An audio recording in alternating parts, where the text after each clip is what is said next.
welcome everybody. Thanks for coming back for another week. Murph and Dirk duke it out.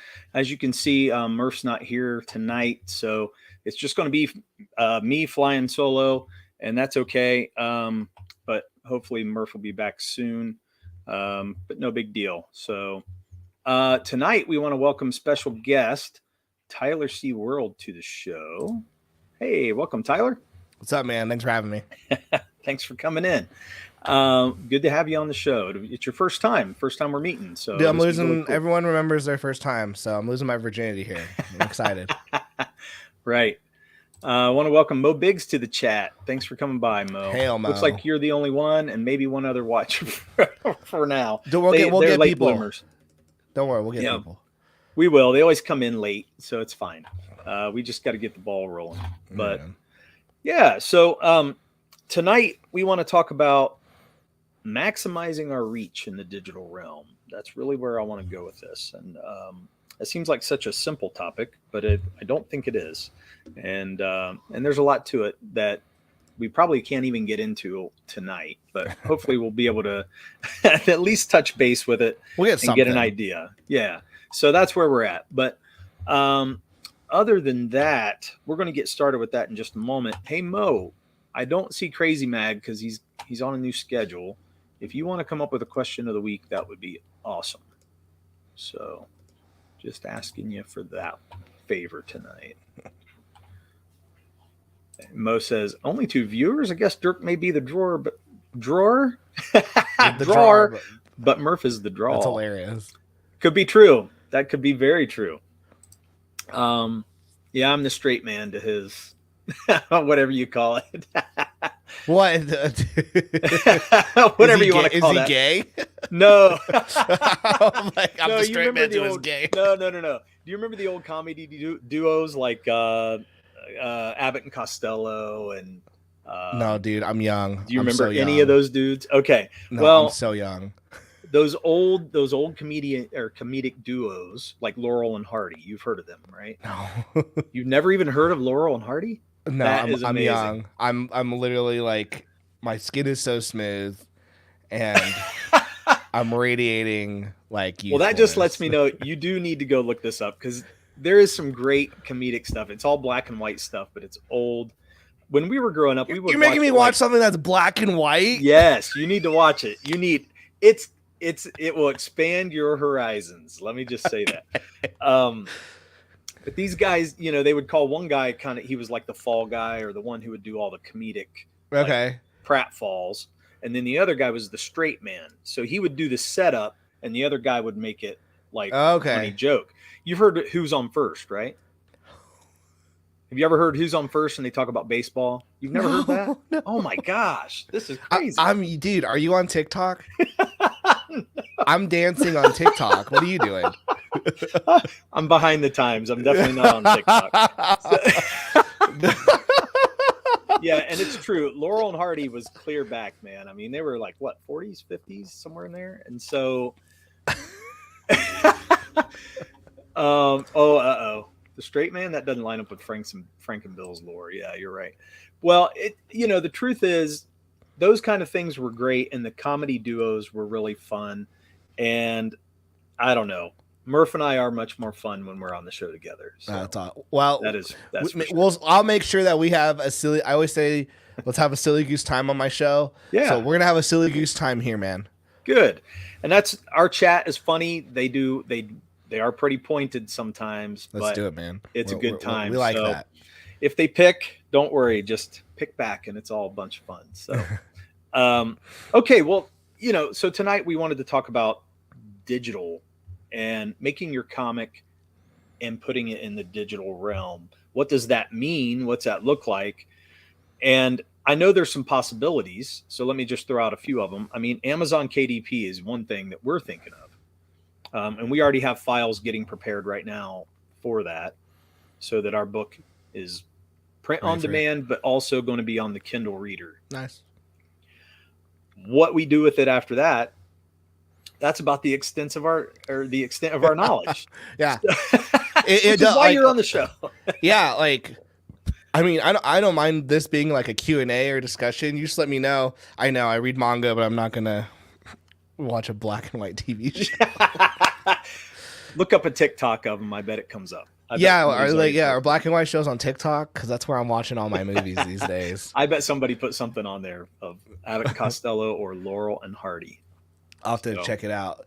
Yeah, like with digital, a lot of creatives think that like digital is just like making a PDF of your comic and that's it. And it's a lot more than that. As well, there's this stigma, and the stigma is really with like the Western indie scene, mostly like the crowdfunded scene, where like that digital is like lesser. Like we should like some people don't even do a digital tier on their campaigns because they don't want it. And my favorite excuse is like it's piracy. I'm like, that's crazy, because I will rip every page of your book and scan it and make my own PDF. So it's getting pirated no matter what. Yeah. Take what profits you can. But I think a lot of people think, oh, if I make a digital PDF, the sales will just come. And it's like, okay, well, it's not just having the product, it's also what platform are you using, and every platform has their own strategies and their own customer base. Putting your stuff on like Webtoon is going to have a different experience than putting it on Global Comics, and that's going to be a different experience than putting it on KDP. And each of those platforms, or Tapas, each of those platforms are going to want you to do different things to play into their algorithms. And there's also different ways to earn money with each of these platforms. And so it's not just like, oh, I threw my book up on KDP and I didn't get any sales. It's like, okay, well, how big, like, did you sign up for the Kindle Unlimited program? Because you're only going to make money off of page reads, and it's like 0.0001 cent per page read. And if your book is only 20 pages, you were never going to make money off of the Kindle Unlimited program. So maybe you don't do that.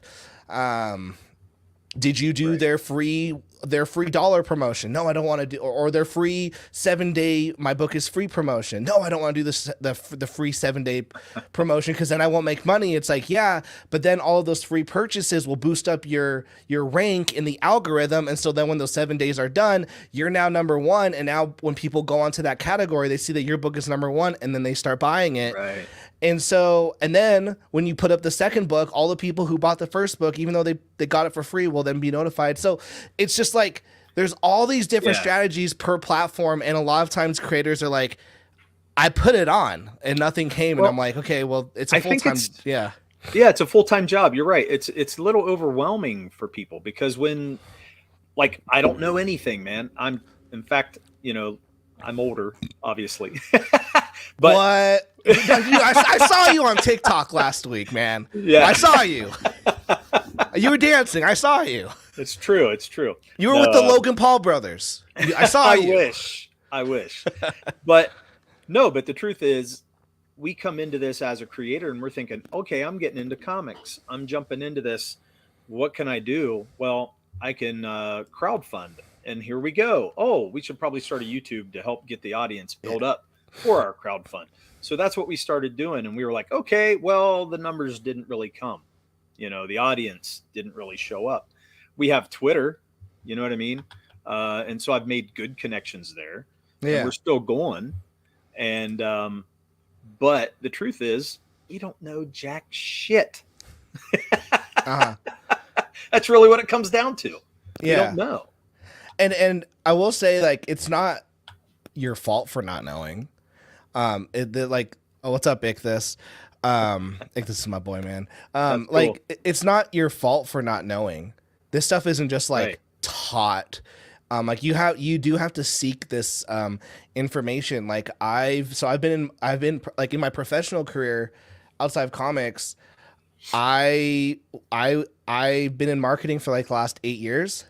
Okay. But my degree was in journalism. And then I luckily I drew a picture of Trump on one of my homework assignments, and my teacher was like, "Did you draw this?" And I go, "Yeah." And he's like, "Come with me." And he took me to the newspaper, and he's like, "Hey, I hear you guys need an illustrator. I found him. Give him a full ride scholarship." And so I got a full ride scholarship for a doodle, and that's what kind of was like, okay, like I can kind of make money. I wasn't making money, but I wasn't spending money on college, so I was making money because literally gave me a full ride scholarship. Yeah, to that's awesome. draw pictures of Trump twice a week. And so they hated me. They hated me there, but I was like, listen, Yeah, I'm doing the job. Look what you're doing. But and so that kind of like and then what happened was part of my scholarship was I had to do some writing. Okay. And I did a transgender piece. It went viral. I lost half my scholarship. I had all these news outlets say like, get rid of this kid. Yeah. Get rid of this kid. And so I was freaking out because I'm like, great, I can't afford. Like I was going to school here and thinking I got a full ride. And luckily I had a friend who was also in the department. He said, hey, I don't want you to lose your scholarship.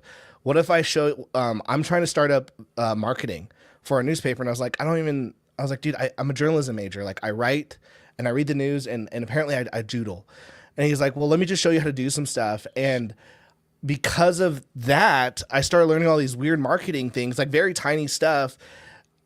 I like diarrhea mouth at my friend's house. Was like, oh, I think your company, your dad's company could do this. And he's like, you should join my marketing. Like you should be thrown in there. So I was thrown into this like really crappy marketing group, hated my life. And for 9 months I was there, they had me literally do nothing all day. I just sat there doing nothing. And so I decided while I'm doing nothing, let me try to figure out how to sell my comic.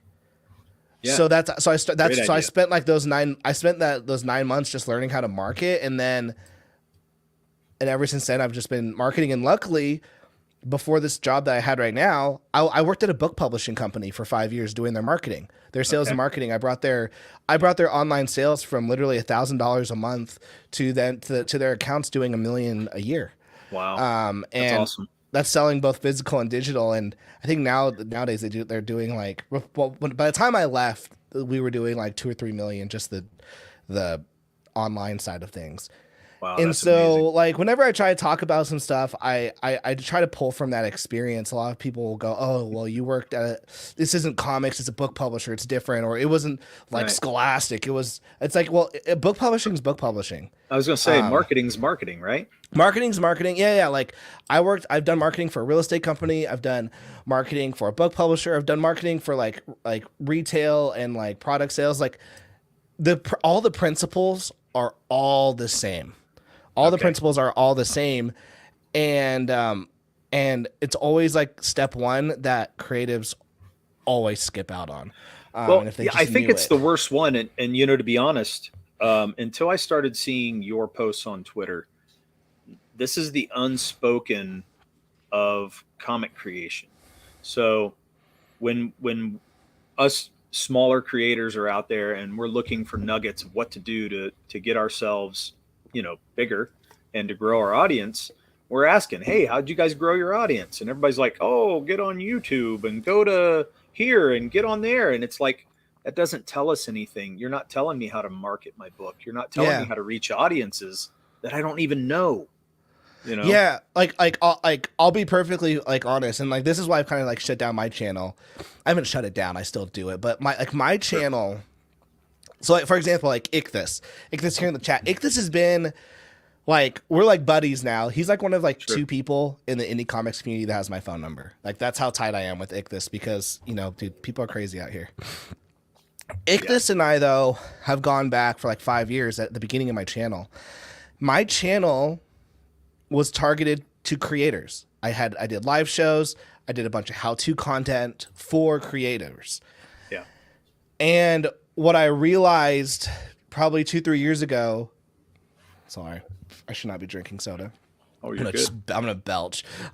Is that I have spent the last like 5 years cultivating an audience of creators, not readers. And like, there's more readers than creators. Like, yes, creators read and they participate. No. Dean says, can I have your phone number, whoever you are? 555. 555. And so when I realized that problem, that like, oh my gosh, for the last 5 years, I have been marketing to creators. Crap, I got to start marketing to readers. And like, that's even harder because it's so easy for you and I to connect. Hey, I'm a creator. You're a creator. We've got a lot of things in common. With a reader, it's like, okay, how do I find the person who just wants to buy a book, read it, and move on with their life? with that income. Because like, for example, if I tell a creator, hey, like, will you buy my book for $20?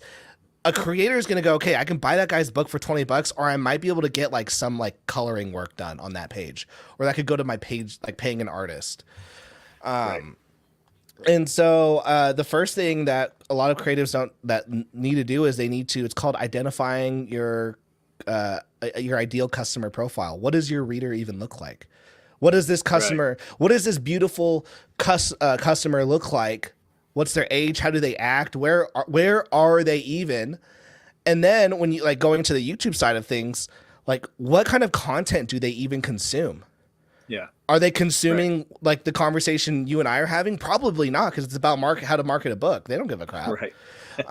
And so that's the question is okay, like once I know what who my customer is and what they want, that's when the marketing that's when you can really get down the right path. But sometimes we go on all these other ones and forget and lose that. Sure.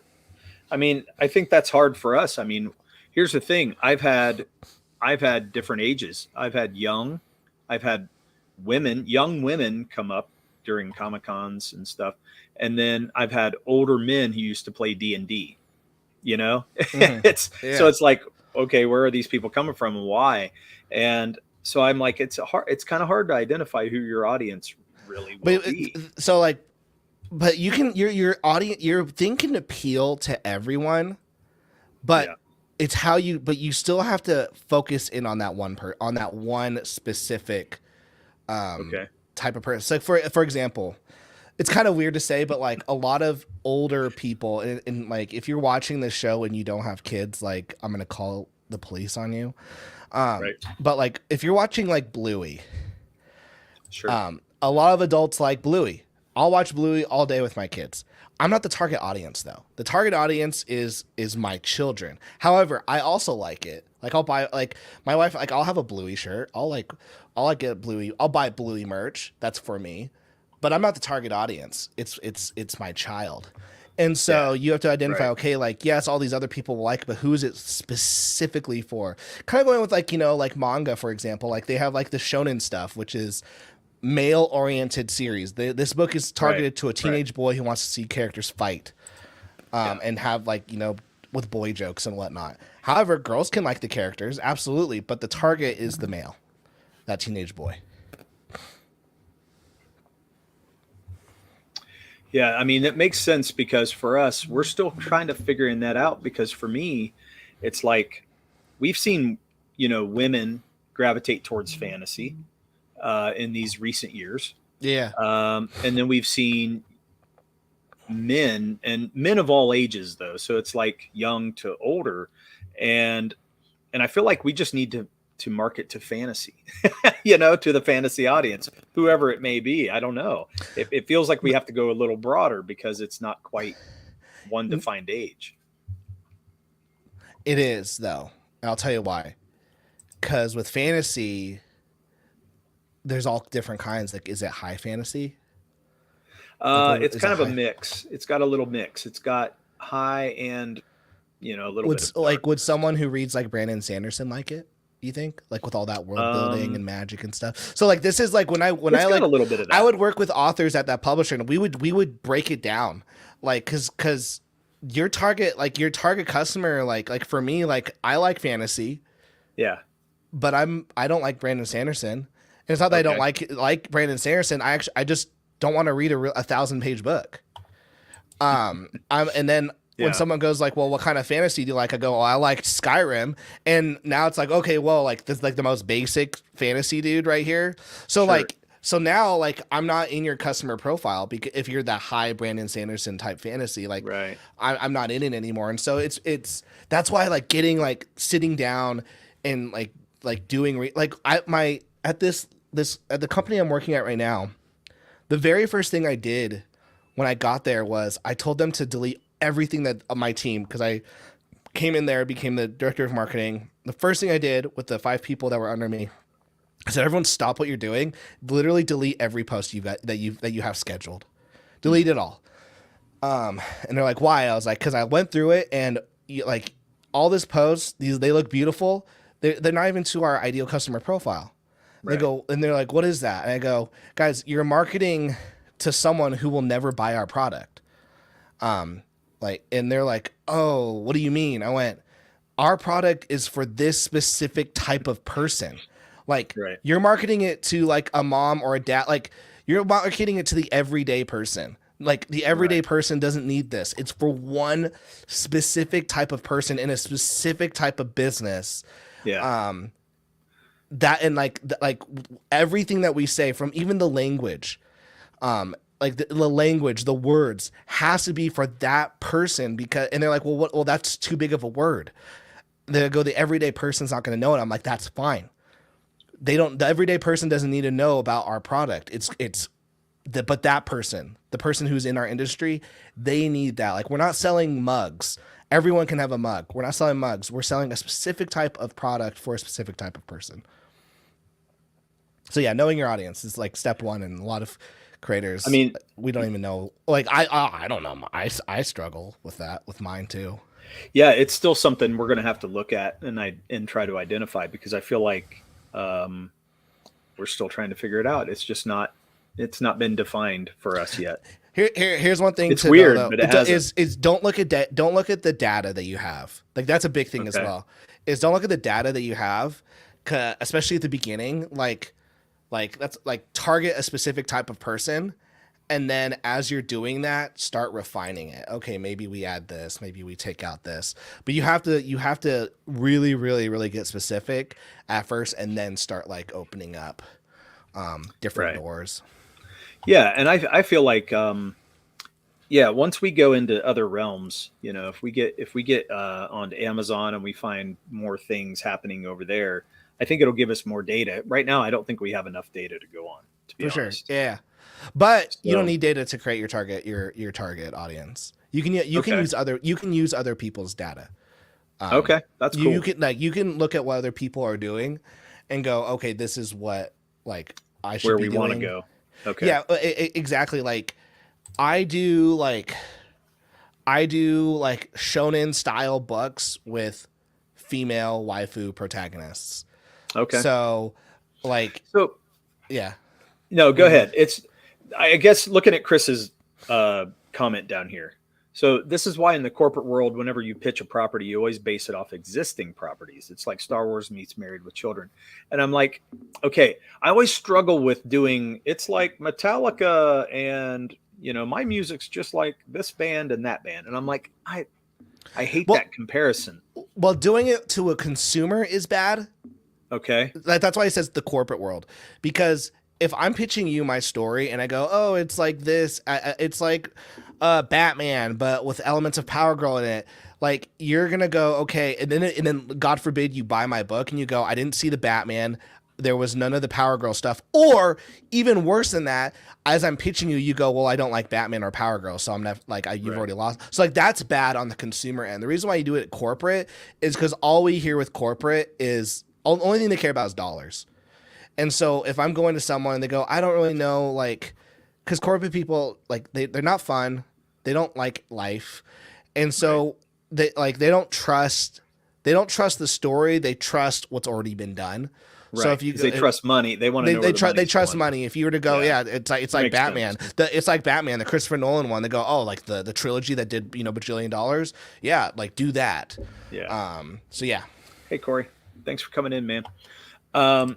Yeah, I mean, that makes sense to me. It's just I struggle with it. It's a personal thing for me, so I got to get better at saying. Now, on one hand, I think Murph would say the story is a little on the Lord of the Rings end. I'm trying to pull him more towards the Conan end of things.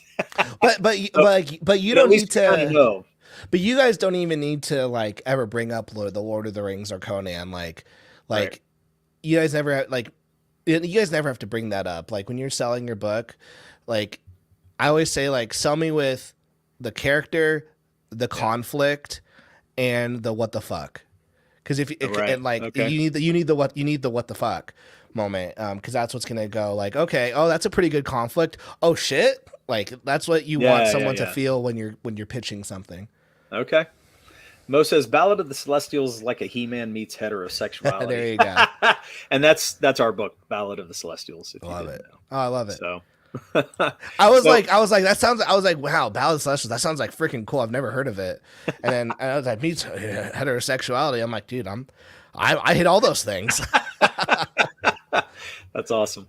No, this is great. So let's talk about it. Okay, so next you got your customer base, and you know you're going to present this digitally. And we were talking about, people are very limited on what they believe they should do with digital tier or a digital, not tier. I'm talking campaigns. Just books. But books, it's like I've seen where people have argued over this and say, no, if you give this, you got to price it just like you do a physical comic, and it has to be released at the right time because they can't have it first and all this other stuff. And I'm thinking, why is it so limited in their viewpoint? Because they're old. Well, no, seriously, I honestly believe that. Because I honestly believe that. Like, and if someone's like, you're ageist, I'm like, yeah, man. Like, I'm constantly in the indie scene having to get my broomstick and dust myself off of a lot of you people. Well, are you guys on TikTok? Man, just so you know, I'm 50. Okay, so I feel like I'm older. I'm one of the older guys around here, but I'm 25. But I'm okay. I'm not. I'm not. I'm not. But I tell myself I am. I tell myself I am. No. The truth is, I'm open and I want to know. Yeah. Where this? Do you read any digital comics? I don't, but that's because I don't really have anything other. I guess my phone, but my phone's pretty outdated right now. I need a new phone. Can it have? So I TikTok kind of limit on myself. Yeah, it does. Oh, it does. Look at that, man. Yeah. I knew you were with those Paul brothers. Yeah. So like with the thing with digital is like, you have to think, okay, why does someone want digital? Convenience, space, or like the affordability of it. And so like for me, I will, like, for my Kickstarters, I'll price my digitals at like anywhere from $5 to $9. Granted, my books are anywhere from 40 to 200 pages. But still, like, that's the range I'm in, like $5 to $9. Right. On now, my store, I'm not arguing if it's bad or good to price it the same. I'm just saying they throw arguments out there as to why they wouldn't want to do it. So that was every point. Argument around. I mean, I have people going like, "Oh, like, why would I ever put my book out for free? Because like I'm not making any money." And a lot of people don't see like a digital book is more than just a product. It's a tool. And when people hear, and this is the creative, the beautifulness, the romance that I'm going to kick out. I'm going to stop being romantic now as a creator. Like, to see any of your books as a tool, someone might go like, I put my fucking heart and soul into that. And I'm like, yeah, use it. I have books on my site that I give away for free that are $0. Yeah. I spent thousands of dollars hiring an artist to do that. Before. Yeah, I put them out for free. Thing. I put My Girl with the Megafist, which is 200 pages, volume 1. It's $1 on my site. Okay. I want people to, and the reason why is I've got 4 volumes now. I want someone to buy all of them, but I don't want them to freak out. And so if I know they're going to get into the series, if I want to get them into the series, I'm either going to give it to them for free or a little lower. And a lot of people freak out about that. Yeah, I'm sorry if I'm laughing. I'm laughing at the chat, not at you. So I'm so offended. They are. So Ichthy said, I look like the indie comic version of Fred Durst from Limp Bizkit. Oh, there you go. And Chris said, I did it all for the nookie. There you go. There you go. Anyway, moving on. Yeah, I mean, that's what I want to do. And there's, I want to make money, but again, I also want readers, because I know eventually readership means money down the road. Yeah. So, to me, I see bigger picture. I'm not always looking just right in front of me. It's just the problem is some of this stuff is so far out there for me that it's hard to grasp, if that makes sense. Yeah, I mean, it's time. One, making comics is expensive and it's time consuming. Like it takes time, and so it's like, crap. I'm gonna give away something for free. that I just spent like the last like 5 months doing. Like that's difficult for some. I think like the digital, like, and also a lot of them don't like treating their comic as like content. And like that kind of hurts even calling it content. And so because of that, a lot of people are like, oh, but like you said, you gotta see like the long game. So like right now, the long game for me is, okay, like I'm in phase 1. I'm trying to get a library of books. But I want to get a library of books, a library of series, and by crowdfunding it and using it as like, this is like the building up. I'm building up so that I can then grow the audience even more later down the road by, okay, now I've built it up. I have all these series. I'm treating everyone kind of like an investor of the series. Now I'm going to, give this now maybe down the line, I give this book for a little cheaper to grow the audience again. That's why I try to make every Kickstarter special. Like, you're getting a better version you're getting the best version of the book. You're going to get some extra goodies. That brings us to Corey's point, because he says, doesn't underpricing it lessen its perceived value and make it hard to sell other books at full price?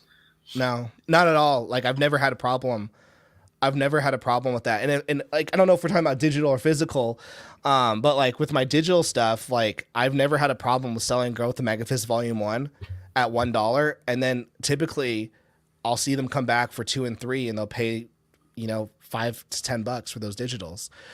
Or they buy the volume 1 for $1 and then they spend $45 on the physicals, volumes 1, 2, and 3. That's what I keep hearing, is that once they get the digital, it kind of entices them and they would like to have it in print. Nice to have on the shelf. I read all 20 volumes of The Promised Neverland for free. Not for free, sorry, for $1 on Shonen Jump app. On my phone. I binged it in 2 weeks. Cried by the final episode, by the final chapter. There's the $200 box set right there, and the statue, and I've got some other Promised Neverland merch right there. So like, think about this: the app, I spent $1 to read the entire series, and then 2 years later, I gave those creators $200, $30, and I've got like 50 more bucks over here of the Promised Neverland merch. So that $1, they're like, oh, like $1. I just spent like almost $300 on that one series because I liked it that much. That's what I think. I think if you're really getting a reader who likes your material, they're going to be with you because they like it. And that's the way I am. I feel like, it's like music. I compare a lot of comic book making to music because I'm a musician.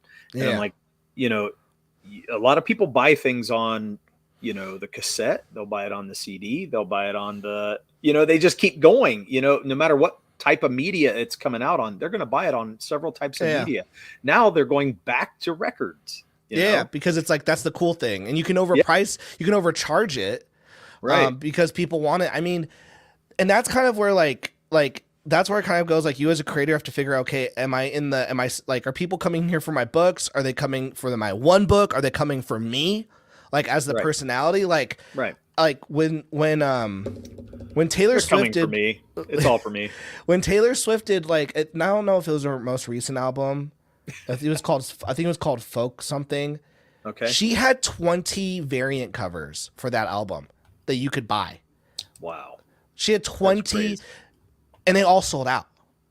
They all sold out. It's amazing. That's amazing to me.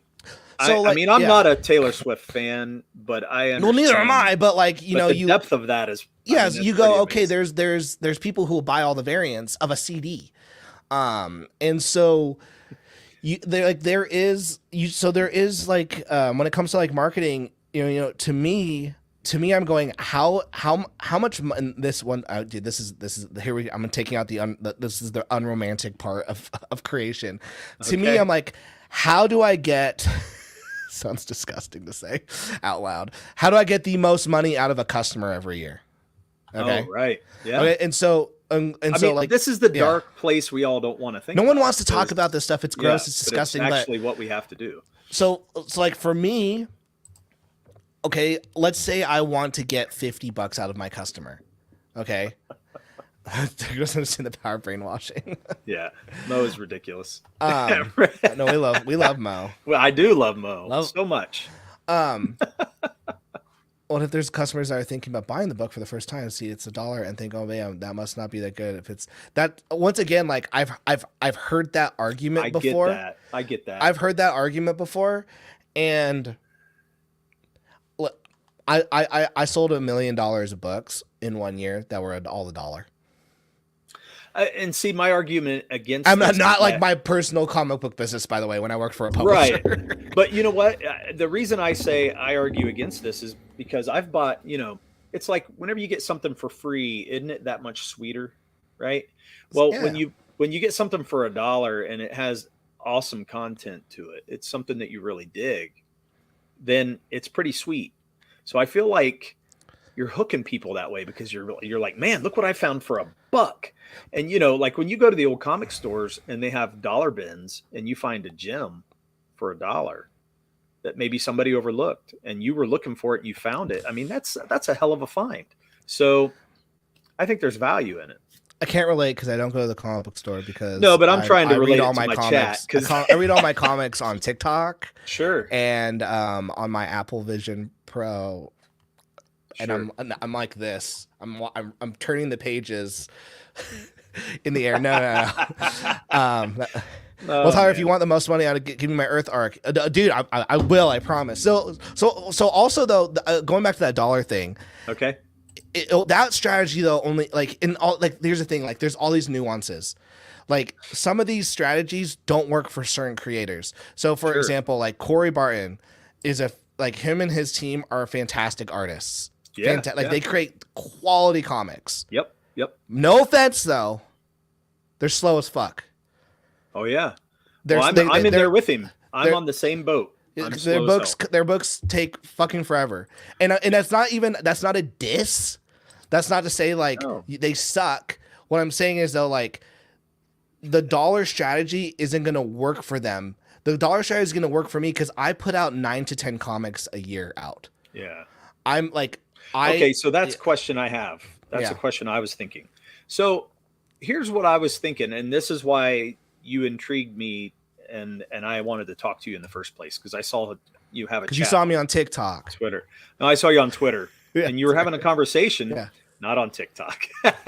But you were talking about these different, like, people don't leverage their digital comics well. They don't know how to leverage it. And I'm like, that's what I want to learn. I want to learn what works. And I know it's partly about knowing your customer base. But the other part is like, what about, I've never gone to Webtoons. I've never gone to, Tapas or whatever. Yeah. I've never done those things, but what if I broke my comic up and started releasing bit by bit of that digitally? Would I do that? And it's something that I was like, well, we could break it down and it would, we could put a whole issue out. Yeah. But little by little to kind of entice people. But I was wondering, like, does that work? Or but the thing is, it depends though. Like you say, like putting it up on, and I agree. I don't want to say that like Corey's book is crap because it's not. Art is like phenomenal. Like they're like some of the top tier indie comic artists in the scene. But a tactic like this isn't gonna is gonna work. It's not gonna work for them because for me, I put out 2 volumes of my series, The Girl with the Mega Fist, every year. That's 400 pages. And so I do 2 volumes a year. And so I know that like by the end of next year, I'll be on volume 6. So I can but like by that point, someone's like, crap, I have to get invested on 6 volumes. Like, what do I do? Right. So I'm like, here's the first one, either for free or $1. It's either you like it or you don't. Right. And if you like it, here you go. Like I've got more. The thing with Corey and like people, creators who are maybe in his position is like, I think they only have 1 or 2 books out and they're like floppy issues. Yep. Like why would so you would never put your book out for $1 that because like for me, I know that if I give it for $1, if they like it, they're going to spend $45 to get the rest or they're not. But with Corey, if they like it, well, right now there's nothing next for them to get. So now they just got $1. They just lost money. So for me, I can make money by giving it for $1. For them, they're gonna lose money giving it for $1. If that makes sense. Yeah. Well, yeah, and I feel like, that's one thing where I feel like we're probably going to lose money right now for a while anyway until we get more readers. I just feel like that's kind of inevitable for us. I don't know. Yeah. Maybe I'm wrong. Hey, Raiden Radio, thanks for coming in. It just depends. In terms of like what you said with webtoons, like is the goal just to put it out on webtoons and like, hey, you can go on webtoons and read it here, or is the goal to grow a webtoons audience? And that's the thing that people need to realize is it's not like all these places have their own communities. Kickstarter has its own community, and and that Kickstarter community doesn't bleed into other places. I learned this the hard way. Yeah. By like shenanigans. I canceled a Kickstarter and I said, hey, I'm just going to give the book out for free here on webtoons. And none of the Kickstarter people, the 300 people, came over to the webtoons because they're like, yeah, but we're Kickstarter people. And I'm like, yeah, but I'm giving the book out for free. And they go, we don't give a fuck. We're Kickstarter people.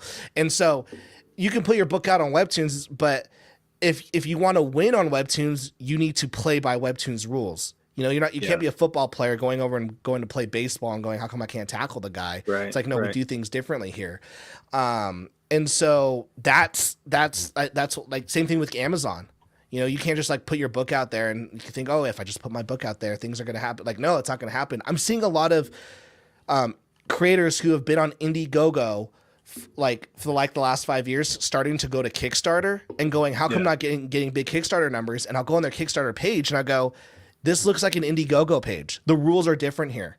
The Kickstarter community wants your page to look a certain way, and you're not following the rules of the community rules.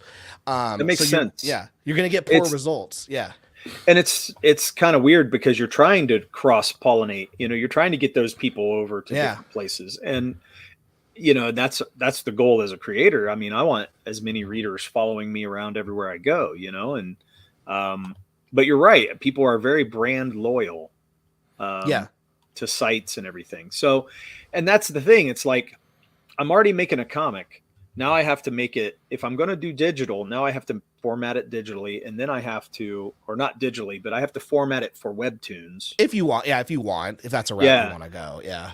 And then there's other, we have to, it's almost like you're making 20 different versions of your book at that point.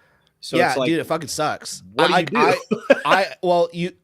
You choose you choose what's best for you. Like, you can't do everything. So like, I don't put my stuff on webtoons. In fact, I put a webtoon out and it got like I had like around like 1,000 readers and it got really well. And then I just couldn't keep up. I didn't like the formatting of it. And so I gave up, and I was talking to some like webtoon creators, and they're like, okay, you got to draw the book for webtoon.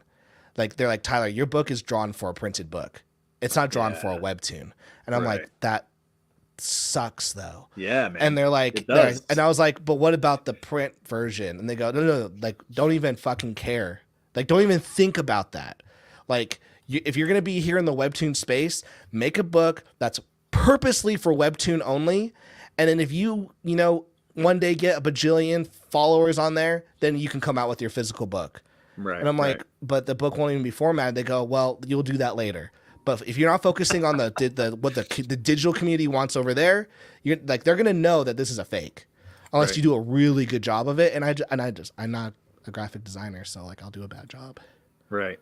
Now Corey's asking, what's the difference between Kickstarter compared to Indiegogo? There's so much stuff. Like, I'll just say, like, with Indiegogo, they'll just be like, here's some pages, here's my cover, here's a short synopsis, and then back my book. Like, that's what a typical Indiegogo campaign would look like.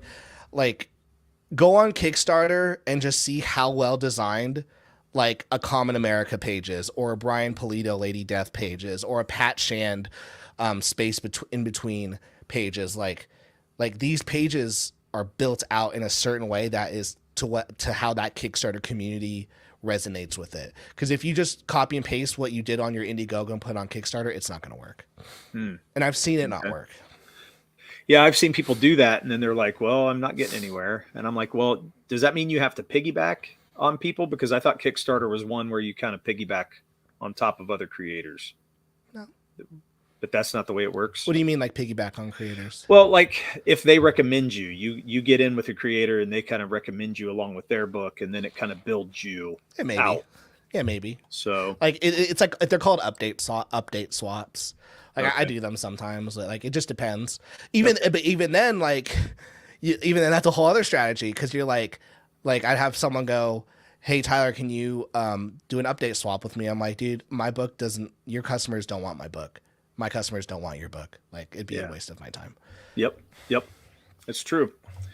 Okay, so yeah, Mo said basically what you're telling me is choose my own adventure. So it's true. I hear that. Although I want to know more details about the adventure. So an Australian customer bought my $8 book on Amazon. It cost him almost 30 AUD because of Chris, was that through their POD system? Damn. Was that through KDP or was that through FBA? That's interesting. FBM, sorry. Was that FBM or KDP? That's important to know. Tariffs and import taxes. Because like if it's through KDP, like their print on demand service should just print it for like the price that you set. And if it's FBM, it was through KDP. Man, he says it's through KDP. Man, oh man. But yeah, you'll need 20 variant covers, 3 of them. 100%, man. It's true. And I feel like if you do that, you're gold, no matter what. I've seen some people do that, and like it's a risk. Like, yeah, I've seen people spend like tens of thousands of dollars on their variant covers, and they don't make the money back. Right. Yeah. Hey, Kyle Prometheus, thank you for coming in. He says, hello there, logging into chat, been listening from the beginning. Insightful info on digital marketing. Yeah, I feel like we really need to get into a little bit more. Here's Niobe Comics. Larry says, hail. Yeah, nice. Welcome. Thank you guys for coming in. And Blight Blazer, too. I didn't get to say hi to you earlier, so thank you. Dude, Blight Blazer is like... He's so awesome because he's someone on Twitter who's he'll be like focus, Tyler, focus on that book. like he's like I'm very proud to have him as like a dedicated like Girl with the Mega Fist reader. He's very much like, get to work, get my book, man. Mortal says big chat, awesome. Yeah, I love seeing all you guys in here. It's great. Thanks for hanging out. So, is there anything you would recommend over the other? Like, you're saying basically choose your own adventure because that's what I'm hearing. Whatever works for you. Choose your poison. Right. And I'm kind of like, but there's too many poisons.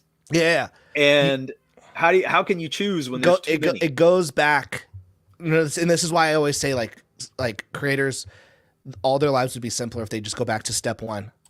Who's your ideal customer profile? Are they even on Webtoons? Okay. If they're not on Webtoons, don't be on Webtoons. My customers are not on Webtoons. They might be, some of them, but like the ideal customer is not on Webtoon because Webtoons is for romance, slice of life, fantasy, and like boy on boy love. Like those are the 4 dominant genres. And I mean, that makes sense to me. And Webtoons, where they're getting the info. Yeah, and the Webtoons indie scene, the people who work at the company, it's run by 4 girls. It's 4 girls, and they read the books, they read the comics every day, and then they choose who they're going to feature. So it's 4 girls. And I know this because I've talked with their community managers, I've talked with their head of marketing. And so I'm like, who's in charge of this, the promotion? And they're like, oh, it's these 4 girls, blah, blah. I'm like, okay, I've already lost. And it's not the girls' fault. That's just the platform that they're building. That's what they want. Yeah. They don't want my book. And that's okay. So like going back to what you were saying, it's like there's all these poisons, like pick the poison that your customer's also drinking. Right. Yeah, and that's the thing. It's like I find we tend to resonate with people who are big D&D fans. Okay. So I'm like, that's where I kind of want to gravitate. And I was even trying to get people to understand that I could create some avatars Yeah. some of them. Okay. Because that's what they like. They like their avatars for their, whenever they play their RPGs. So, What kind of content do you like? Do you watch, dude? um, for me, it's mostly comics, movies. Um, I have played some D&D, but not a lot.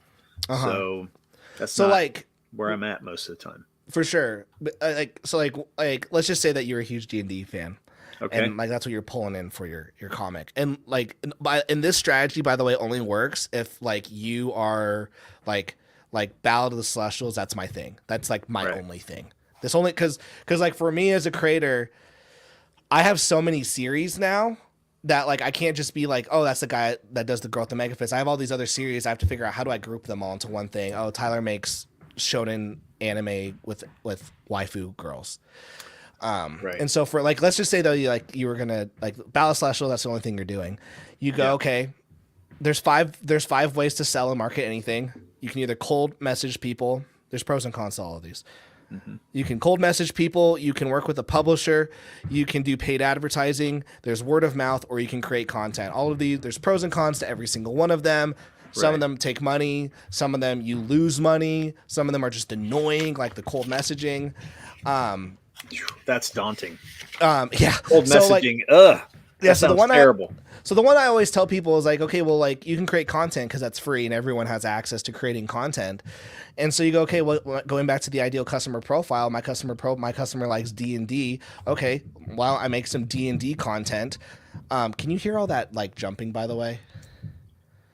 A little bit, but It's it's just not. my not kids very being much. loud. Oh, it's okay. I've had my dogs and all kinds of stuff. Oh, you're good. Yeah, I would then make like Dungeons and Dragons content. I would Yeah. see what like, okay, what are all the Dungeons and Dragons content? What's being made right now? What's the ones that are doing good? How can I put my own spin on it? How can I make this my own? How can I somehow put Battle of Celestials in there? How can I put some other elements that I like? And then talk about that stuff. And then when I put out a book, I've already created people who already like that type of content. An example of this is Daniel Green on YouTube. He has spent the last like 8 years just talking about high fantasy. He's like, hey, I read this high fantasy book. I liked it. Did you guys like it? And everyone's like, oh, I read that too. Hey, I watched this. I watched the new Lord of the Rings show. Hey, I watched the Game of Thrones show. And then all those people are like, yeah. So when he finally comes out with his own fantasy book, he's already cultivated the audience of people who already like that shit because they're watching his content. And so, that's the content play that's the content play is, like, how do you create content that you can then connect a product to? Like with like a creator to creator interview, like if a lot of channels would probably be best if, with all these like how-to comic book channels where we're interviewing creators, the probably the best product would be like, hey, here's a $1 PDF on how to start your Indiegogo or Kickstarter campaign. That'd probably do better than selling an actual comic book because you have mostly creators watching the show and they're wanting some advice. And so so when it comes just like with stuff like that, figuring out who your customer profile is and then like how you're going to sell it. And then what's the product? Yeah. No, sorry. Who the customer profile is, what's your product, and then how to sell it. Those are like the three. Those are like the 3 points with everything. Yeah. Yeah. I mean, it's amazing to me. I mean, it's so weird how much I don't really know. Also, all of that stuff sounded so like disgusting and unromantic when it comes to the creation process. It is, but I mean, it's partly what we have to do. I mean, we are in business for ourselves, so we have to learn this stuff. For me, sales don't really bother me as much as, cold callings, that's kind of uncomfortable, but trying to make sales isn't a big deal to me. Taking advantage of people, that's where I'm like, I don't like that. But like, what do you like? But like, what's taking advantage of people though? Like, what do you mean by that?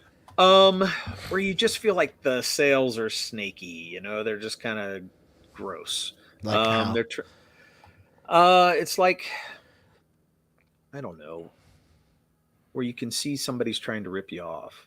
Okay. That's But like, how so though? I don't know. Not offering as much content as they try to make it sound like, or maybe they're they're selling it as one thing and it's really another. Yeah, that's fair. I mean, fuck, I bought Red Rooster thinking it was one thing. When I got the book 5 years later, I was like, what the fuck was this? This is not what I was pitched.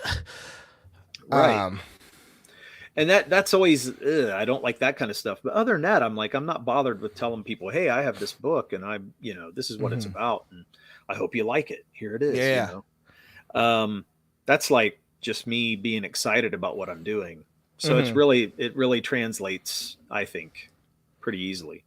I think once I'm jumping into digital platforms, though, that's where it gets a little daunting, because then I'm going, okay, I really don't know much about software because I haven't learned a lot of it, so I have to learn everything. And then beyond that, like you said, I'm learning how to do it for each audience for each site that I'm going on to, and that's crazy to think about. Potentially whatever, it just depends on the site though. If you feel like your customer profile isn't on Webtoons, don't go on Webtoons like that. Cause that's a lot that's a lot of work. Like with Amazon, that's, Amazon is its whole beast. Comics are hard on Amazon anyways. Right. And so, it's a lot of this, as well with like digital sales, a lot of it's expectation. Because if you're putting your stuff on Amazon, you're like, I'm hoping to get $1 million. It's like, are you really though? Like, are you really gonna you think you're gonna get $1 million off of your $5 digital? Like, or even like thousands, crazy. Even 1,000. I'm like, that's a lot of that's a lot of people that need to buy it. Yeah, I think my customer profile is far. Yeah, there you go. Exactly. 100%. I agree. Yeah. And I know ours is too. So that's why I'm like, okay, we may not do Webtoons, but we do have to look at where would we put it. It may just be our website, kind of like Chris Fisk. He's in the fantasy realm too. We're looking at his stuff now. His is a different book than ours, of course. So he's going to have a slightly different audience than us. But, he said earlier, I put 15 pages up for free for people to preview. Yeah. And then if they want to go further, they got to buy it, and I'm like, oh, it's not a bad thing. That's not a bad idea. I mean, so like I do most of my digital sales on my website. I do like anywhere from $200 to $500 a month on my website. And then, like I said, 500, like I only did that 1 month, but I just wanted to sell. Still, that's pretty nice. But it was nice. But then the other place I'll be on is Global Comics, or it just sounds like people are dying upstairs. That's okay. Kids. So the only place I'm on digitally are my website, Global Comics, barely. I haven't put anything up there in ages, and Amazon. And then like today, like I made an Amazon sale and that was cool, but I haven't like focused in. I haven't done my part because I know what it takes to do well on Amazon, and I just haven't spent the time to do it.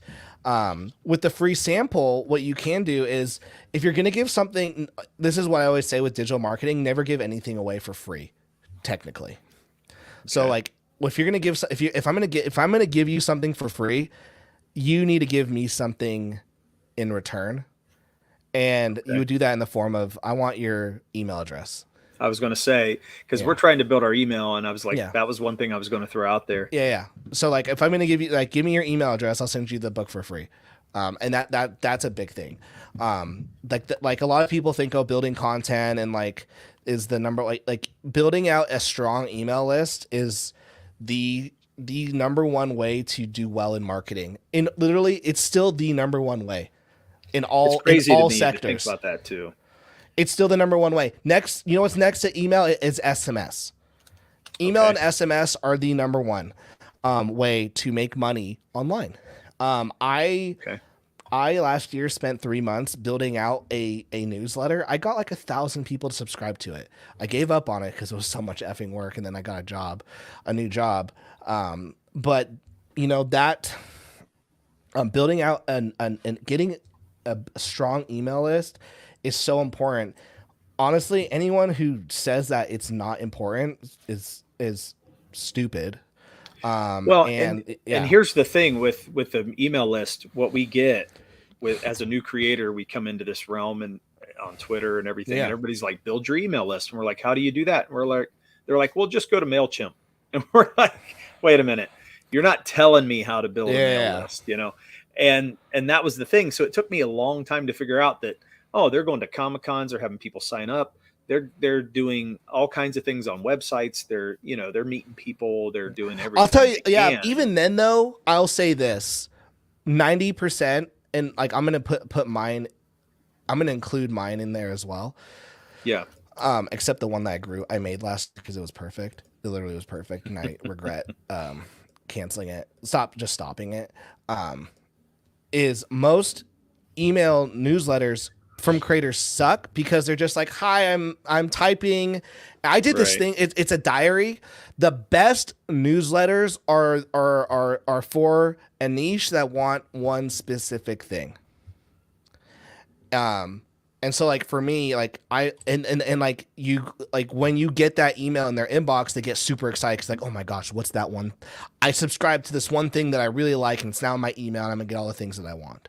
Mm-hmm. What's good content for the email list? Whatever goes back to step one, man. Whatever your ideal customer profile wants, like that's it. Like it always comes down to that when people go, "What content should I make on YouTube?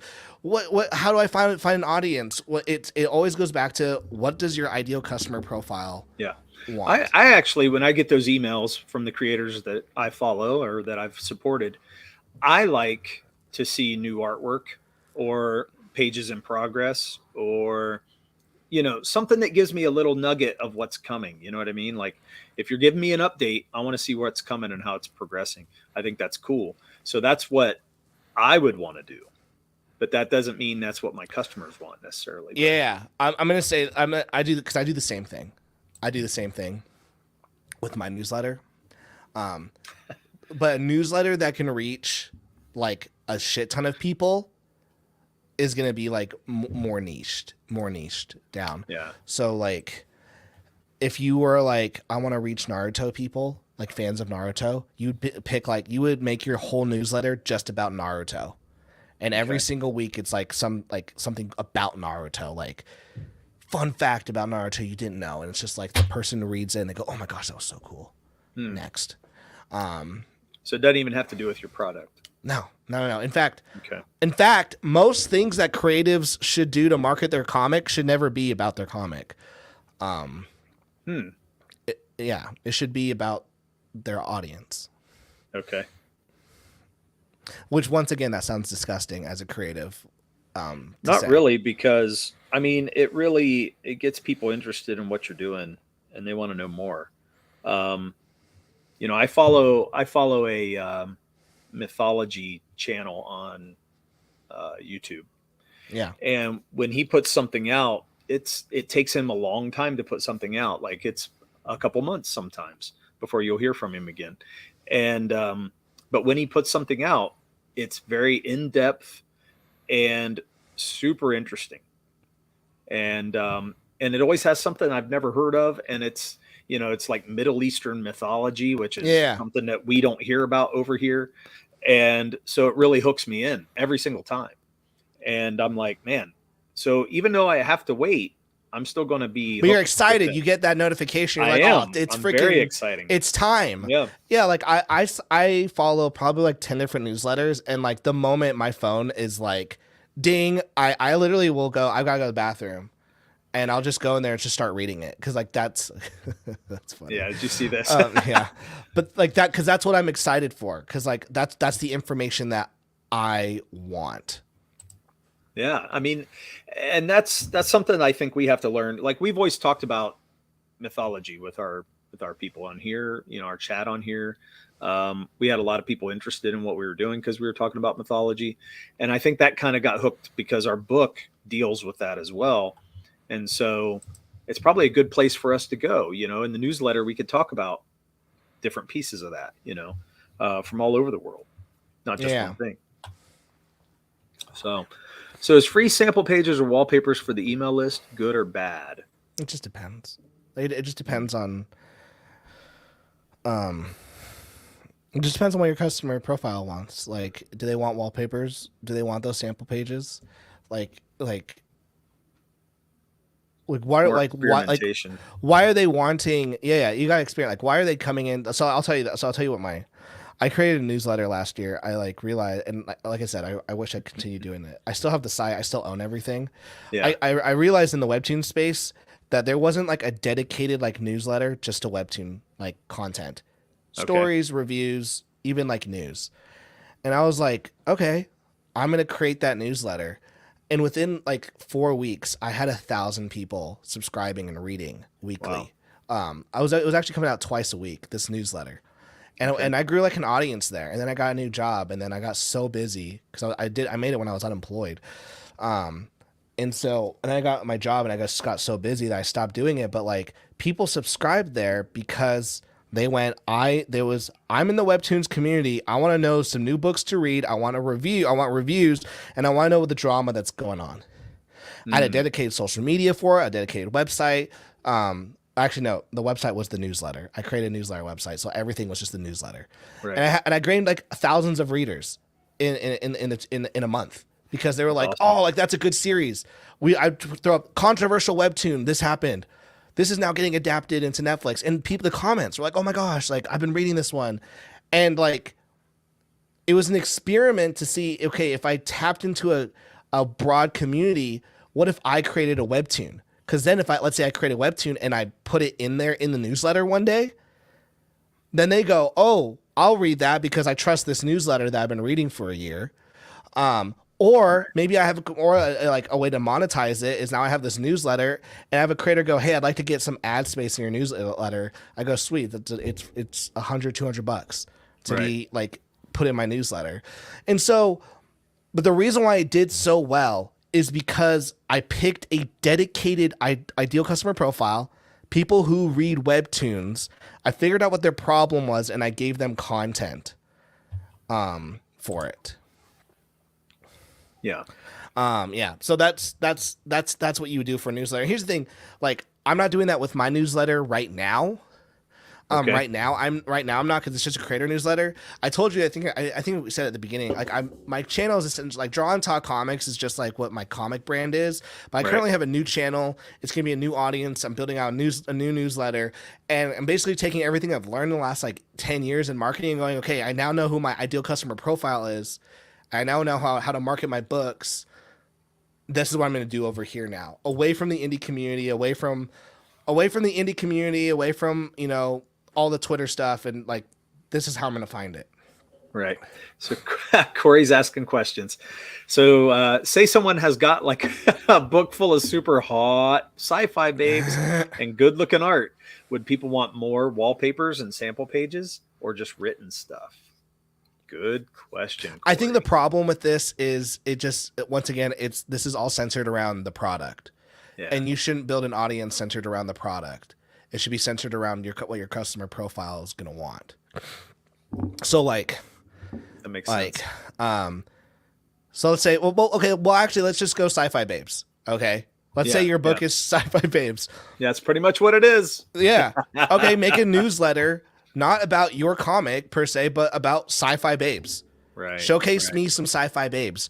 Show me some books that I've never heard of that are not yours about sci-fi babes. Show me like give me a newsletter that's like top 10 sci-fi babes that you didn't even know about, or movies, and start funneling in those sci-fi babe audience. And then when you put in your sci-fi babe, they're like, oh, what's that? Never seen that. Okay, click. Check it out. But you have to cultivate these people first by giving them what they already know and understand. Right. Because they don't know they don't know your stuff. And they don't know why they need to like you or even buy your stuff. Because they don't even know who you are. But they know you're the guy who's constantly feeding me this sci-fi stuff. Right. Then they're gonna go, oh, this guy really knows his shit. This guy really knows his like. I don't know if you've seen The Kingsman. The guy, he's like, this guy really knows his shit. Like then people go, oh, this guy really knows his stuff. This is the sci-fi babe guy, and he's making me now a sci-fi babe comic. Right. That's awesome. Okay, I'm sorry, I'm writing stuff down because I want to remember this kind of stuff. Well, you're good, dude. But yeah, I mean, this is kind of what I was thinking. Like, I know we're going to be going digital, but I am wondering how far we need to delve into this. I like what you were talking about earlier about, kind of reaching out and seeing what you can do with it, marketing, and even offering it for maybe less money or discounted prices or things like that. But I feel like it's still kind of limited. And this is more of the meat and potatoes of what I was thinking of. Like, if I'm growing an audience, I need to know how to grow an audience, and I don't know what I'm doing yet. And so this newsletter thing is gold. I mean, that's like, I'll tell you, and the reason why I like the newsletter thing, yeah, is the fact that if like doing YouTube, like you have to research, you have to write a script, you have to then film yourself, you then have to edit, you have to worry about all the lighting. It's all this stuff. Whereas with a newsletter, at least for me, and I'm sure you feel this way, it's like, dude, I'm a writer. Yeah, I can write all fucking day. Right.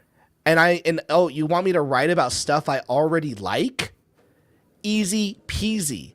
Right. And so that's why I like the newsletter thing, because it's easier, it's faster, and it's easier, it's faster, and it's something that I'm already good at.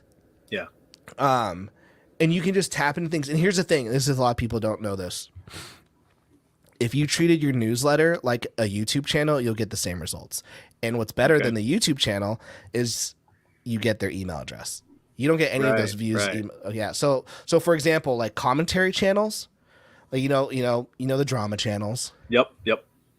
People do that shit in your newsletter. Like if you want to be that kind of person, people will fucking subscribe.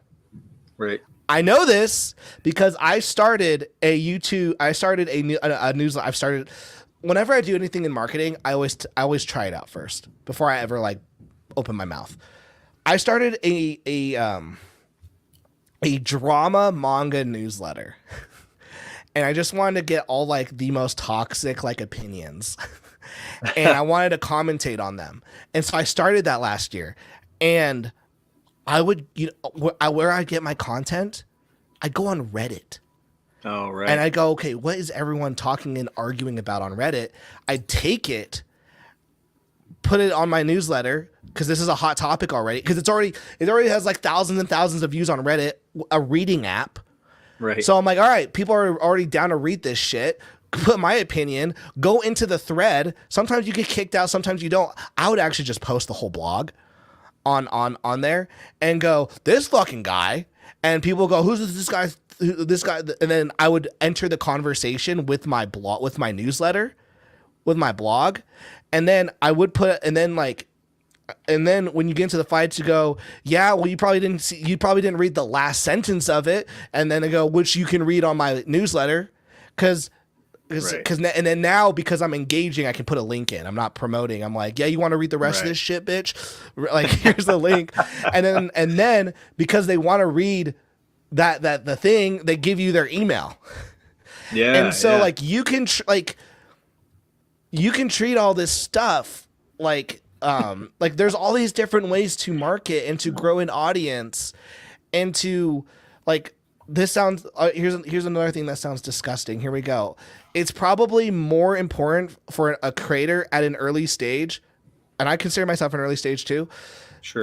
It's more important for you to collect customer data than it is dollars. I would agree with that.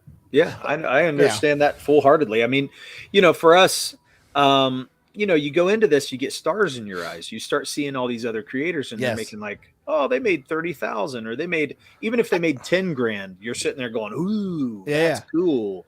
And, it's ridiculous, because really most of us are not going to make that much on our first campaign. We're going to make like $3 grand, $2 to $3 grand, maybe, and maybe $5 grand.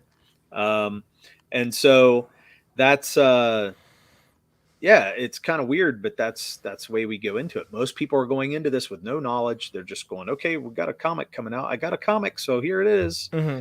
And no other knowledge, nowhere to go with it. And, there it is. I'm barely there, just to be honest, because like us, it took us a while. We had our physical books left over or whatever, but we're like, okay, what do we do with these? The campaign's over. How are we going to market them? What are we going to do?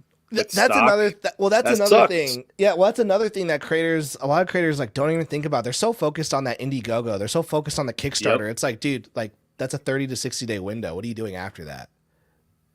Like, Yeah. biggest pet That's peeve. it. Hey, how do I get your book? Oh, well, I'll have a campaign coming up for a second chance campaign in 30 days. It's like, yeah, I want the book right now. So do you have a digital option I can buy? Do you have a store site? Right. Do I have a physical book? God forbid if you say, well, here's my PayPal, what's your address? I'm like, no, where's your freaking website that I can go in and see my options? Yeah. And it's like you're not getting the forever sales at that point. You're getting the like in the moment sales. Like, where are the forever sales? Like, someone's like, Tyler, how come you're putting your floppy so cheap? I'm like, I'm trying to get enough people to invest in the floppy so I can keep making the book, get a trade. And after that, that trade is a forever sale. It will forever be there. It's a forever sale. I have a book.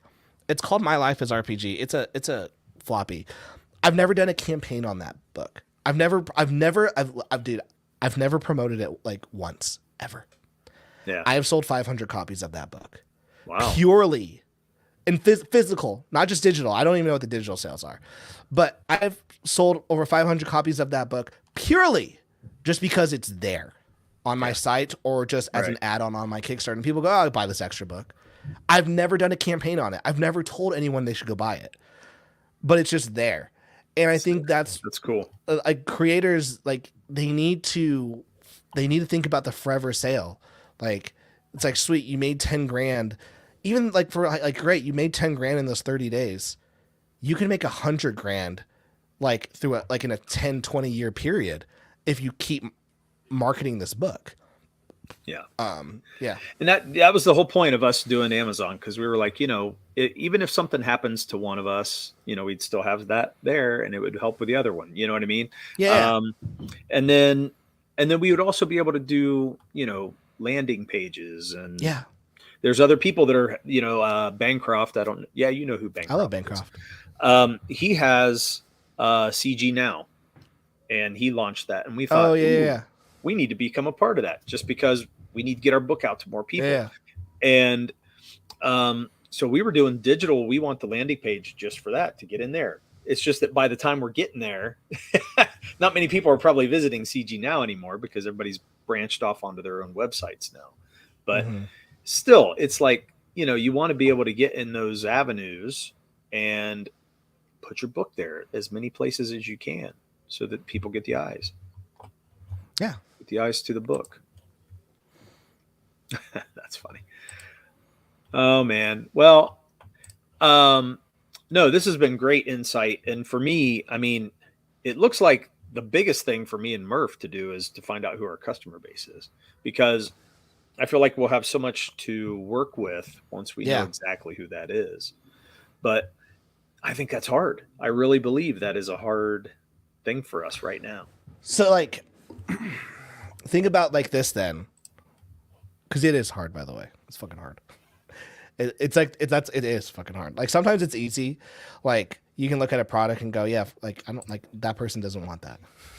Right. But like, why are you trying that? When it comes to entertainment, it's hard because you can go so broad. Sometimes you feel, and even then when you say fantasy, that's so broad. That's so broad. So I think it's very broad. I would go like, what are the influences? What are the influences? Where did we pull some of our love? Like, where did we pull some of the, like you said, someone said Lord of the Rings, someone said Conan. So then what you do is you do a Venn diagram. I've done like I've like those offices where it's just like whiteboard. Oh yeah.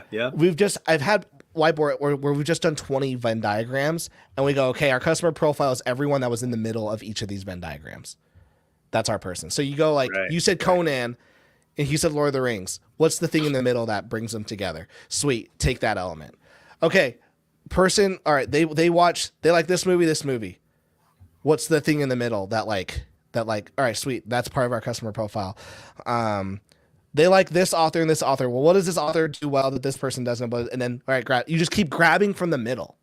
Right. And then you go, okay, this is who my customer is. And then after that, once you, like I said, who's your customer? What's your product? Sometimes your product goes first, but product, customer profile, and then how are you going to sell to them? And like I said, the 5 ways: cold messaging, work with the publisher, paid advertising, create content, or word of mouth. There's pros and cons to every single one. If you choose content, you can go, okay, who else is creating content in the fantasy realm who's doing this stuff? Right. What does their content look like? How can I feel like most people are doing content. You know? You think they are? That's what I see the most of. Yeah, and that's just because it's free. Okay, that's what I think. Like paid advertising, you got to put money up front, and you might not get a return. With content, you're just trading your time, and you're hoping that you get something in return. Like with creating content, like if you so with creating content, I would just go, okay, who's creating content in this space? How are they doing it? And how do we emulate it, but also do our own version of it? And I'll say this, with content, the bar is raised because the bar is raised now, because there are people who are creating content at such a good level, you're going to have to compete. If someone goes oh, how no one's watching my video, it's it fucking sucks. Yeah. You're right. And here's the thing, even before that, with a YouTube channel, the video isn't even the most important thing on YouTube. It's the title and thumbnail. Yep. If your title and thumbnail is ass, they're not even going to click the video, and then no one's going to watch it. So you need, where you get your title and your thumbnail, even more importantly, is the idea. So if your idea isn't, you need a good idea that you can then translate into a good title and thumbnail. And if you can't even do those 3, don't even make the fucking video.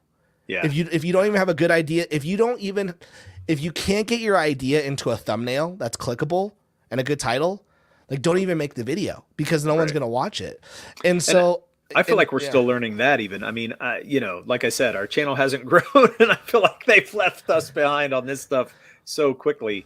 No, I think our thumbnails have been okay, not awesome, but it's more of the other stuff, like the title and the what do you call it? SEO, search engine optimization. We don't, I've heard of that, but I don't know what to do about that. So that's funny. It's what do you do? Well, here, let me a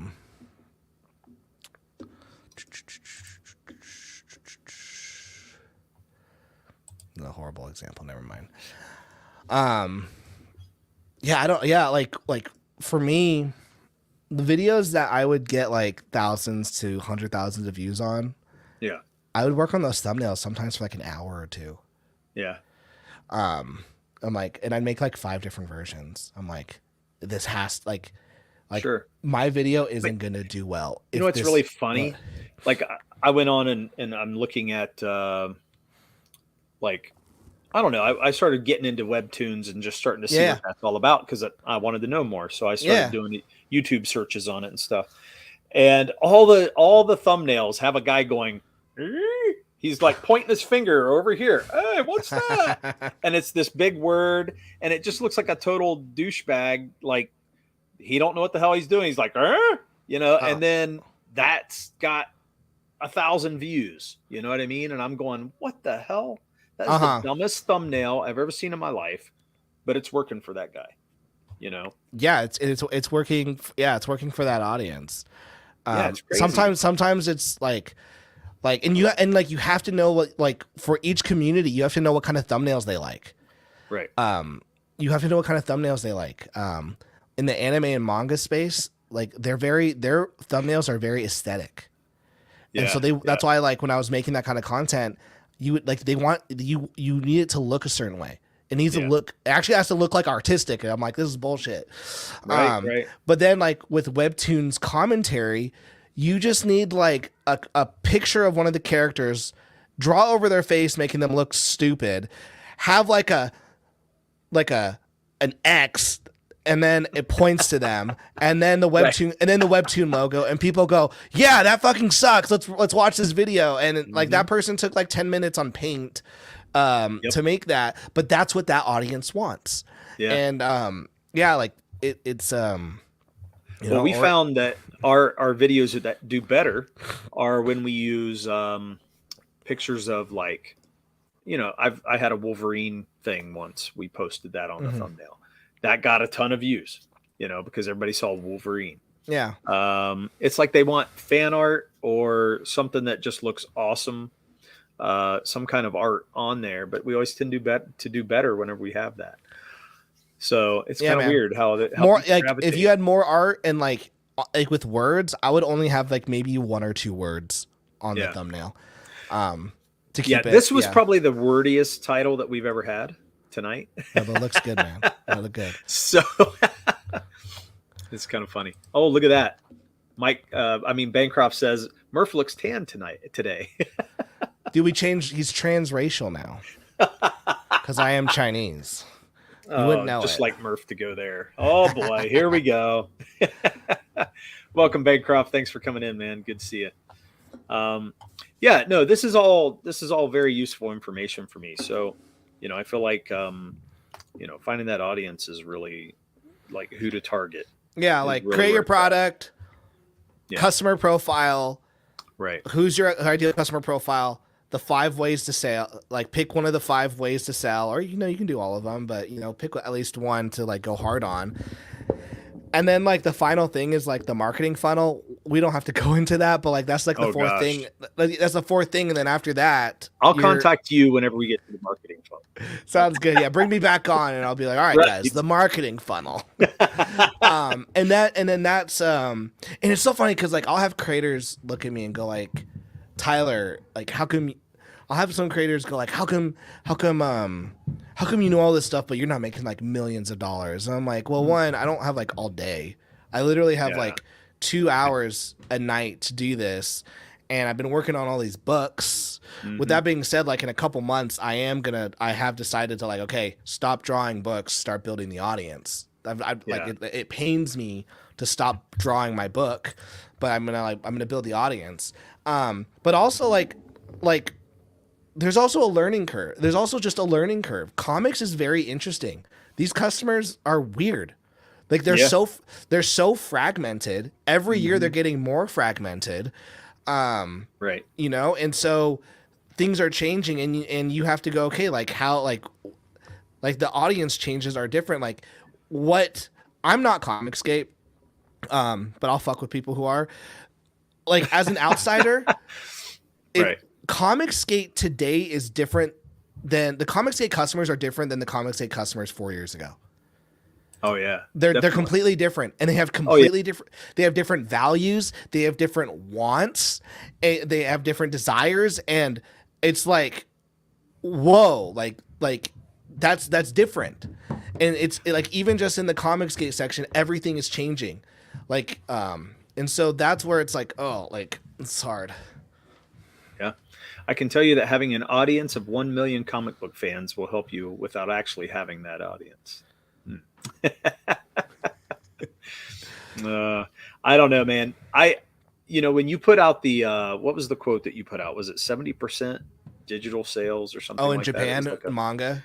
Yeah. So it's like, okay, that tells us a lot about what's going on with manga right now and why they're so successful. So well keep in mind, what is that with comics then? Well, keep in mind this is like 70% of that is 70% of sales.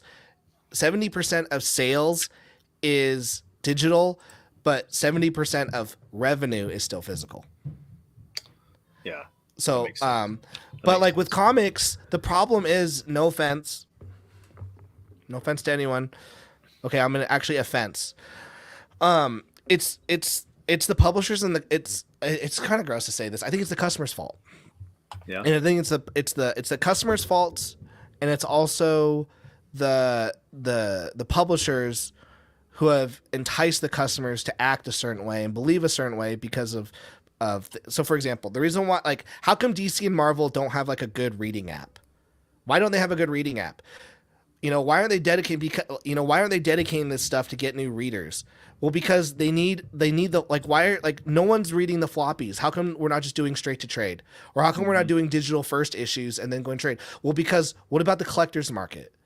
What about the people who want to buy all the variants? Because they're buying up. So, like, we've enticed this small group of customers who are putting in the most money, but because of that, we've ignored the vast majority of people who would spend $1 or $2 to read, to subscribe. Like, I would spend $4 to $5 a month to have a DC Comics or Marvel Comics subscription app.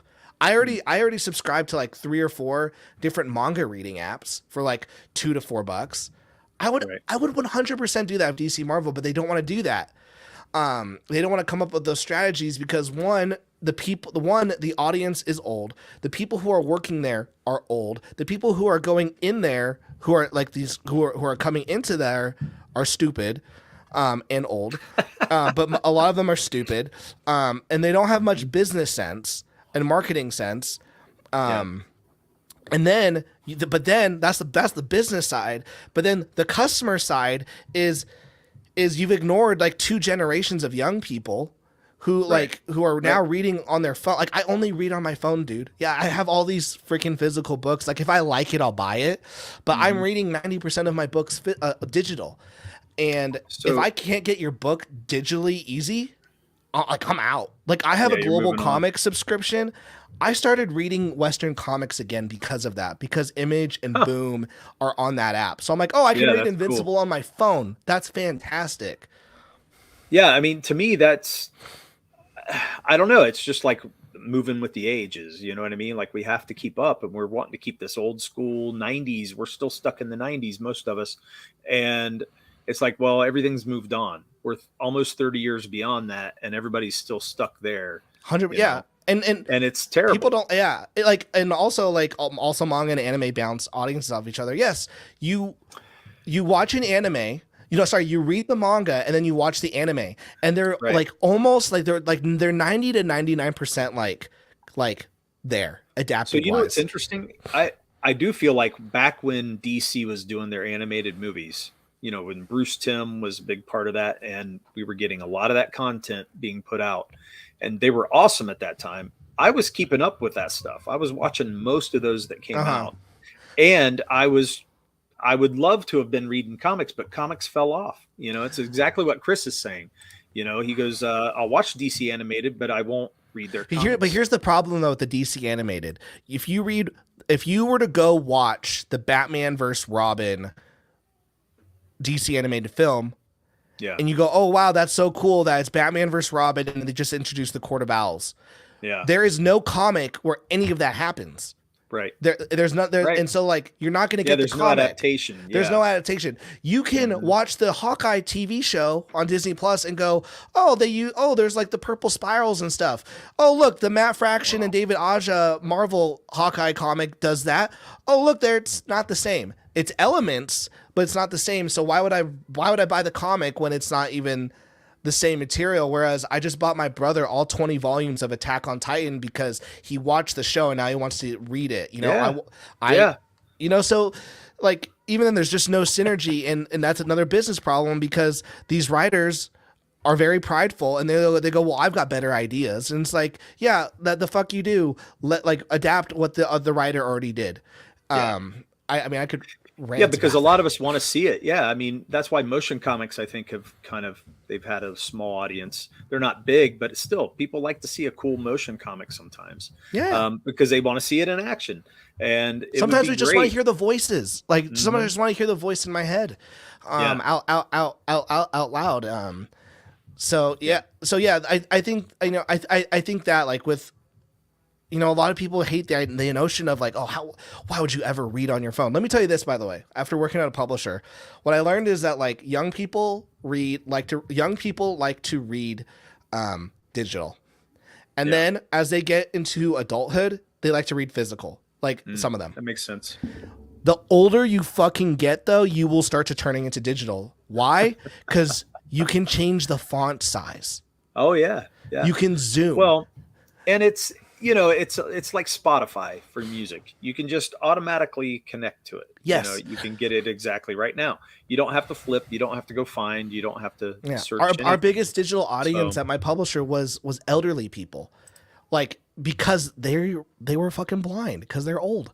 Yeah. And so, but like, you still have kids. Like I said, like, I read 99% of my books on my phone. If I can't get it on my phone, I'm gonna have a hard time ever wanting to pick it up or feel the need to. So, you know, Bancroft hits on something kind of interesting right here. Back in the day, the Star Wars EU books were great because they expanded on the movies and continued the grander story. So the movies got these people hooked into this fan base, you know, and they're loving the story and the universe of Star Wars. And then these books came out, and it just gave you so much more to go on.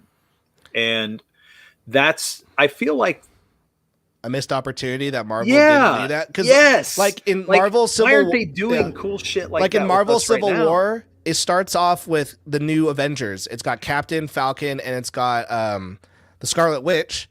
Yeah. But like, they'd already done missions before. Show me that in the comic. Get me invested in this team so that when we see them on the big screen, I go, oh shit, like that's not good. Show me all the in-between stories. Expand I feel on like the universe. that's something you could do digitally as well, or even on webtoons or whatever you want to put it, you know. You could expand, like, I think creators, I know it takes time, because this is where it's probably why they don't do it, is because it's time consuming. But you could have physical books and digitally do an expansive story. So I'm just throwing ideas out there for people, but a lot of people don't know this. Dude, I've got people who are like, show me proof. I'm like, I'll show you proof, motherfucker.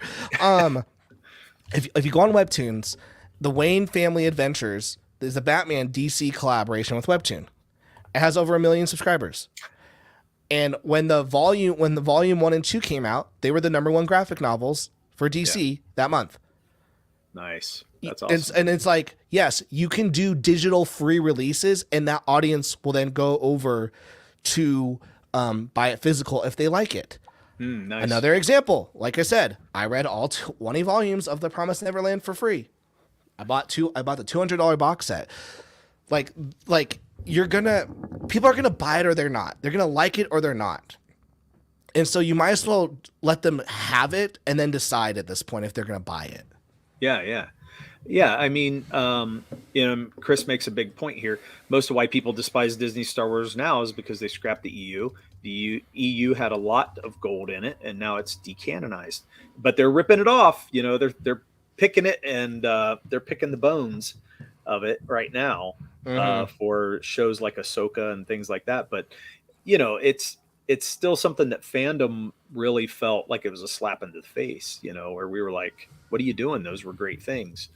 And it destroys all the merch and stuff. Like, I had the expanded universe like dictionary, and it had all the stories and the characters that I didn't even know existed. And now you're telling me that $50 book I spent money on is nothing, basically useless. It's worthless. Yeah, and that's, you know, that's, I don't know. It's really disheartening for the fan base. But I feel like as creators, we have a lot of avenues to go down that we're not even trying. You know, you don't see many creators trying different things and pushing outside the envelope too much. No, you know, they stick in lanes and they stay there. And I'm like, well, yes, but I'll say this, and I do have to leave in like 10 minutes. That's okay. We can shut down. So. But I think the reason why is there's just different types of creators. I think the crowdfunding creators are going to be older folks. Sure. Older folks who are like, you know, I wanted to make comics. I wanted to make DC Marvel comics. Now that the internet's happening, now I have a way to do my own comics. I'm going to do my own comics. Yeah. Whereas people like my age and younger who like, dude, I didn't even read my first DC comic book until I was 20. And so I'm like, the people who are my age or younger, They're like, I'm just gonna make my own comic and put it on Webtoons or Tapas or TikTok or YouTube, and I'm gonna see my comic not as a product but as content every single week, and then eventually sell the book. It's just a completely different mindset than what other creators in the spaces have, and I think it's just because of how you grow, how you grow up. Like, I'm in the weird part of the internet where I had the internet, but then like I went to South Africa for 2 years and I came back, and everything that I was doing on YouTube, you can now, in high school, you can now make money off of. Oh, like, wow. like someone was like, dude, there's people vlogging. And I'm like, yeah, I've vlogged, and I have like a YouTube channel in high school. I've vlogged all the time. I got like thousands of views. They go, yeah, but these people are making money off of it. I'm like, what? Right. Like, you can make money off this thing. And like, it's like, I'm part of that weird generation where I'm like, I'm there, but I missed it. I was 3 years too early. So I'm trying to, I try to stay in it, but yeah, the people younger than me, like, they understand that you can create content. My comic is content, and it can eventually turn into a product. Right. And I think for us, it's like, my comic is not content, it's a product, and I love it. I know. Yeah. And we got to break out of our boxes a little bit. And I think that's the biggest thing, is that I don't want to just stay in my lane. I want to figure out where the audiences are and what do I need to do to reach them, because we are going to have to break out of that and to expand. It's a sign of the times. It's also technology. It's everything that is going to make us bigger. We have to go there. I do have a question. So Webtoons and things like Webtoons, sites like Webtoons, do you have to do it weekly? Is that what it is? Or is it set up? Can you do it monthly? Can you do whatever it? you want. Whatever you want. So there's two types of Webtoons. There's Webtoons Originals and there's Webtoon Canvas. Webtoon Canvas is anyone and their mom can make a book and upload it to Webtoon Canvas. Webtoon Originals is Webtoon pays those creators to upload on there, and they have to do and so like Webtoon Originals. And they have to, they get paid per episode. They have to do, every episode has to have a certain amount of panels. They have an editor, blah, blah, blah. So it's like the professional side of Webtoons. Sure. But Webtoon Canvas, you can do whatever the fuck you want. You can upload weekly, daily, monthly. Me, never. Once every 4 months. Like, it's up to your schedule. But what I will say is, like, once again, like, you can do whatever you want. What's that audience want, though? But those are not subscription based at that point on Canvas, though, right? No, everything's free. Yeah. But everything's free on Webtoons Originals as well. I can read the Webtoons Originals for free as well. They make money off of ads. They make money off of ads and then tokens, which is like, I want to read the next 3 chapters for free. So I want to read the next 3 chapters that are unreleased ahead of everyone. So I'm going to pay you $10 to like get it. Okay, that makes a lot of sense. So we're going to shut down here in just a minute, guys. I'm going to get through a couple of these chats in here, and then basically we're going to be letting Tyler go. To make it inclusive for quadriplegics, you could also do sumo wrestling style when they have to use their motorized chairs to push each other out of the circle. They're talking about having creators do boxing, I think, right? I love that. Promote their books. My favorite is like the YouTube chess boxing. They play chess for a minute and then they box. Right. Yeah, Bancroft was on Webtoon, and like they put his stuff, they put his shit on the front page. Nice. Like the community there is awesome. It's different. It's a whole different beast. It's harder. Okay. So why did you leave, Bancroft? Come on, man. What the heck happened? Money. He said it before. Money. Like he was like, "Oh, I fuck with what they're doing in Comicsgate, and I can make money off of this." And I mean, he killed it.